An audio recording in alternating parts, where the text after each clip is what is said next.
বদলে যাওয়া বাংলাদেশের সমুদ্র কোল ঘেঁষা দ্বীপ জেলা ভোলা। দক্ষিণাঞ্চলের এই জেলাটি কৃষি ও মাছ আহরণের অন্যতম স্থান হলেও নতুন প্রাণ সঞ্চার করছে পর্যটন শিল্প।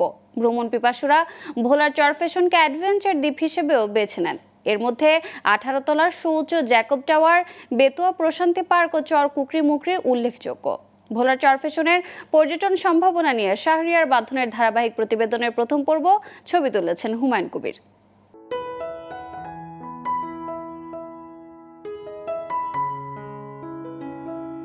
দ্বীপ জেলা ভোলার চরফ্যাশনকে বলা হয় পর্যটনের কুমারী কন্যা। পর্যটনের নতুন দুয়ার খুলতে এরই মধ্যে স্থাপন করা হয়েছে বেশ কিছু দৃষ্টিনন্দন পর্যটন শৈলী।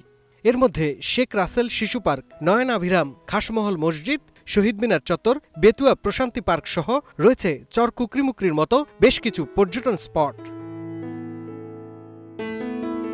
তবে চরফ্যাশনের পর্যটকদের বিশেষ আকর্ষণ আধুনিক ও শৈল্পিকভাবে নির্মিত বহুতল জ্যাকব টাওয়ার। এটা চায়নার ক্যান্টন টাওয়ার কিংবা মালয়েশিয়ার টুইন টাওয়ার নয়, এটা বাংলাদেশের মফস্বল এলাকা ভোলার চরফ্যাশনের 18 তলা বিশিষ্ট ভবন।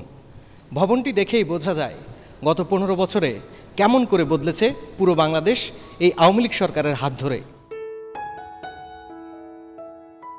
প্রতিদিনই টাওয়ারটি দেখতে ছুটে আসেন অনেকেই। এখানে এই 10-12 বছর ধরে বদলে যাওয়া অনেক বদলে গেছে চরফ্যাশন। এখানে 18 তলায় পর্যটকরা উঠে চা কফি খায়, আনন্দ করে। আমি কয়েকটা স্পটই ঘুরেছি, বাট এখানে উঠে একই সময়ে আমি পুরো অঞ্চলটা দেখতে পাচ্ছি। এখানে এসে আসলে সবথেকে যেটা হয় যে আমরা সবুজের মধ্যে কেমন যেন হারিয়ে যাই। আপনি যেদিকে তাকাবেন দেখবেন যে সবুজ প্রকৃতি। মাত্র এক যুগে পাল্টেছে এই অঞ্চলের রূপ, বদলেছে গ্রামীণ প্রেক্ষাপটও, আর পর্যটকদের আকৃষ্ট করতে কাজ করছে সরকার।